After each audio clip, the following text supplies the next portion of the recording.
बंधुओं एवं श्रद्धाशील बहन,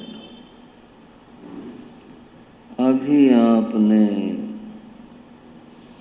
भगवान महावीर की वाणी श्री अंतकृत दशांग सूत्र के 4 और 5 वर्गों को सुना। मुनि रत्न ने इसे आपके सामने प्रस्तुत किया। आज क्या वर्णन हुआ है यह हमें जानना है। इससे पूर्व थोड़ी सी बात और करना चाहूंगा। कल आपने तीसरा वर्ग सुना था और महामुनि गसुकमाल का चरित्र आपने जाना था। बड़ा मार्मिक चरित्र था। उनकी कर्म निर्जरा को देखें,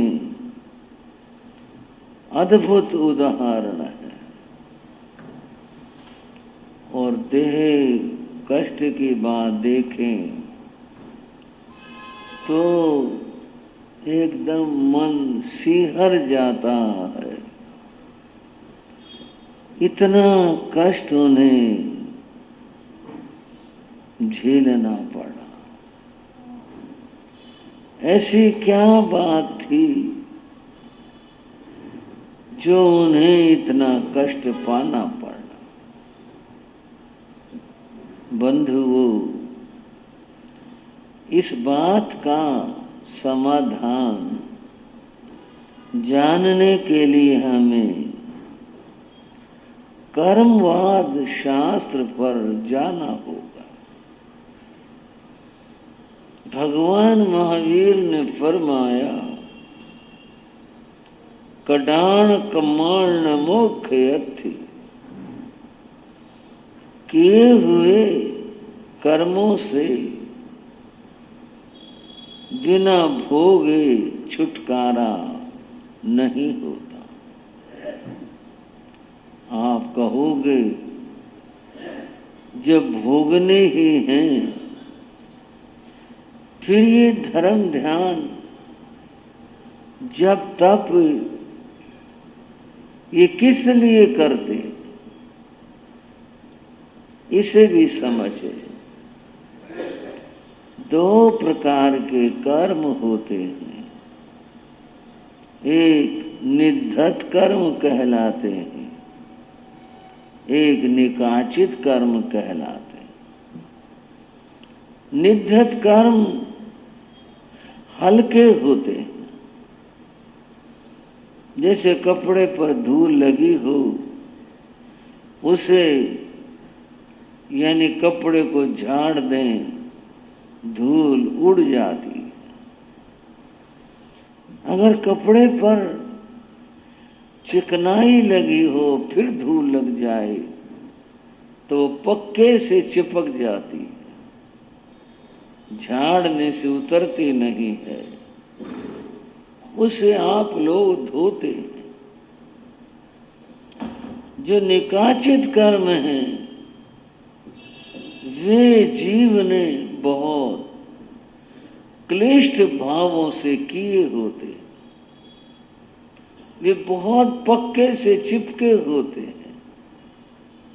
वे सहज में उतरते नहीं। उन कर्मों को भोगना पड़ता। इसलिए कहते हैं कर्म करते हुए थोड़ा विचार करना चाहिए। इन कर्मों का फल भोगना पड़ता है। रामायण में कहा है, कर्म प्रधान विश्व वश कर राखा। कर्म प्रधान है और सारे विश्व के जीवों को उसने अपने बंधन में बांध रखा। कर्म प्रधान विश्व वश कर राखा, जो जस करे सो तस फल चाखा। जिसने जो किया है उसका फल भोगना पड़ता। यहां कुछ ऐसा ही मामला था। गसुखमाल मुनि ने पूर्व जन्म में एक ऐसा ही कर्म किया था। और कब किया था? इस जन्म से 99 लाख जन्म पहले। ये संख्या बहुत लगी होगी, पर आत्मा तो अनादिकाल से है। न जाने कितने जन्म मरण किए हैं, कि जन्म में क्या बने हैं, ये तो ज्ञानी ही जान सकते हैं, हम नहीं जान सकते। 99 लाख जन्म पहले गसुखमाल स्त्री भाव में थे, स्त्री के रूप में थे। इनका विवाह हुआ। जिस पुरुष से विवाह हुआ उसको पहले भी, उसका विवाह पहले भी हो चुका था। 2 स्त्रियां हो गई और संयोग कर्म के बाद संतान दोनों में से किसी को नहीं थी। समय बीतता गया। जो पहले वाली स्त्री थी उसने पुत्र को जन्म दिया। पुत्र जन्म दिया तो बहुत खुशी मनाई घर में। वो सब हुआ। पुत्र जन्म देने के कारण से उस स्त्री का मान सम्मान घर में बढ़ गया, हर बात में।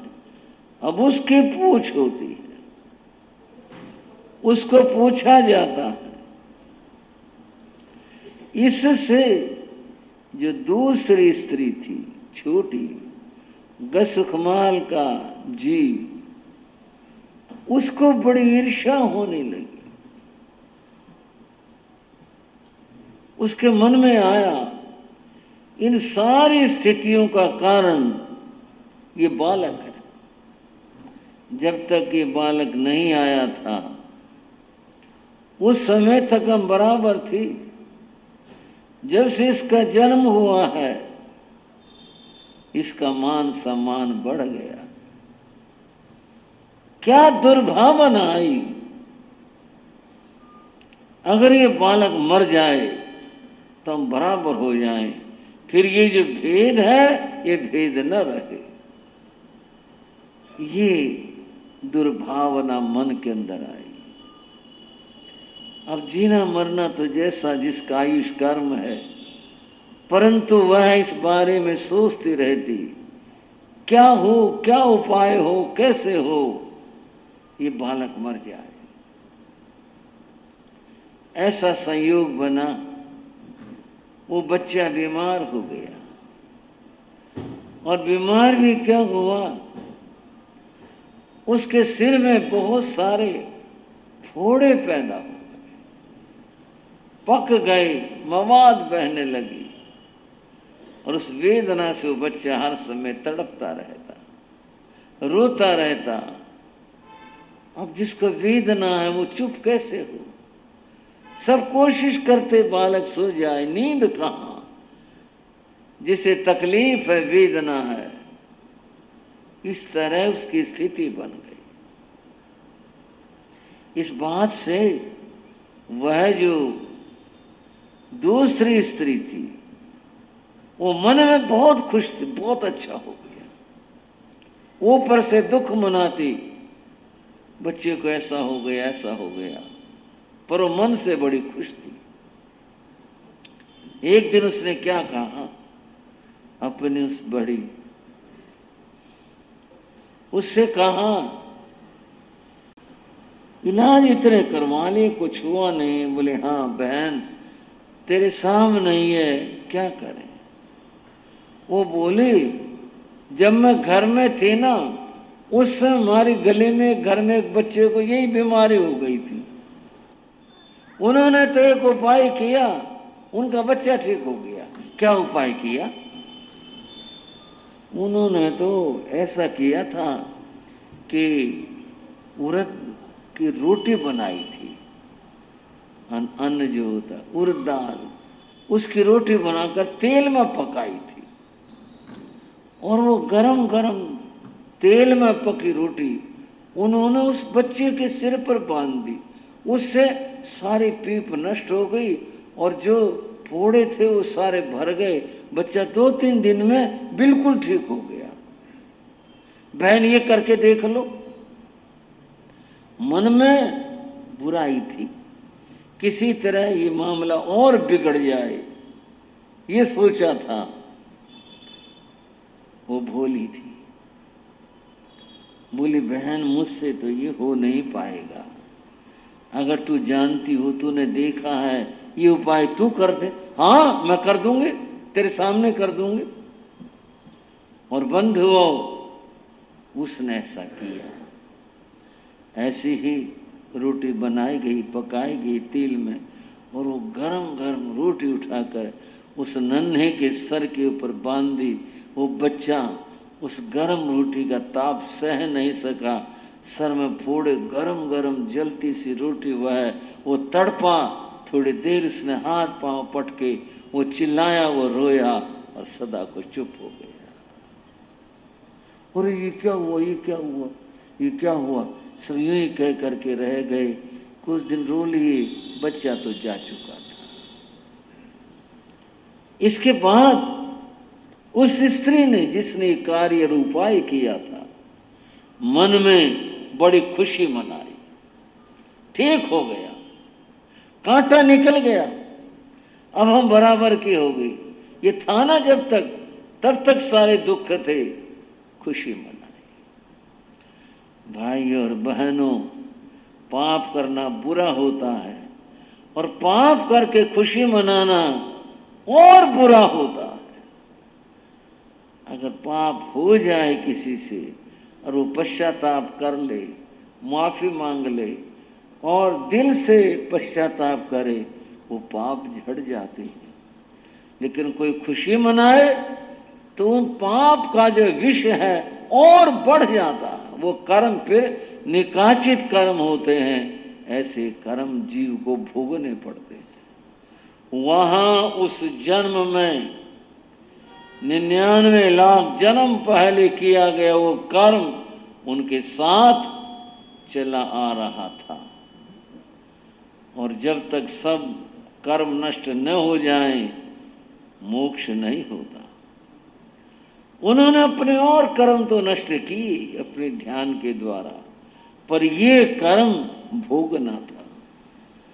उस बालक का जीव यहां इस जन्म में सोमिल के रूप में उत्पन्न हुआ। किस रूप में भाइयों? सोमिल ब्राह्मण के रूप। देखो क्या किस तरह से योग बनते हैं। नदी में बहते काष्ठ के टुकड़े कौन किधर से आकर के सब इकट्ठे हो जाते हैं, मिल जाते हैं। सोमिल यहां पर इस रूप में आया, और वो जीव स्त्री का यहां पर मुनि बने, इन्हें मोक्ष में जाना है। उस कर्म को भोगना था, उसका बदला देना था। बंधु ऐसा था, उसने अपना बदला लिया, और गसुकमाल ने वो बदला बड़े संभाव और शांति के साथ में दे दिया। कर्म नष्ट हुआ, कट गया, उनका बंधन टूट गया, और यूं कर्म से मुक्त होकर उनकी आत्मा मोक्ष में गई। प्रश्न यह था उन्हें इतना दुख क्यों भोगना पड़ा? उसका ये कारण था, कर्म भोगे बिना छुटकारा नहीं होता। वो भोग लिया, छुटकारा हो गया, जीव को मोक्ष प्राप्त हो गया। बहुत कठिन रहा, परंतु उससे बड़ी बात संभाव इतना प्रबल था, समता के साथ भोगा, सब कुछ नष्ट हो गया। एक बात कही गई, पुराने संतों के बोल हैं, दोहरा कर आगे चलेंगे।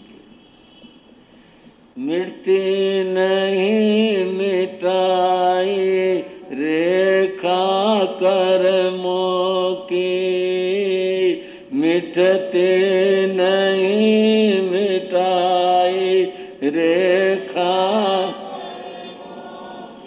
कर्मों की, मिटते नहीं मिटाई रेखा कर्मों के, मिटते नहीं मिटाई रेखा। राम लखन दो राज दुलारे, राम लखन दो वन को गद्दी छोड़ सिधारे, वन को गद्दी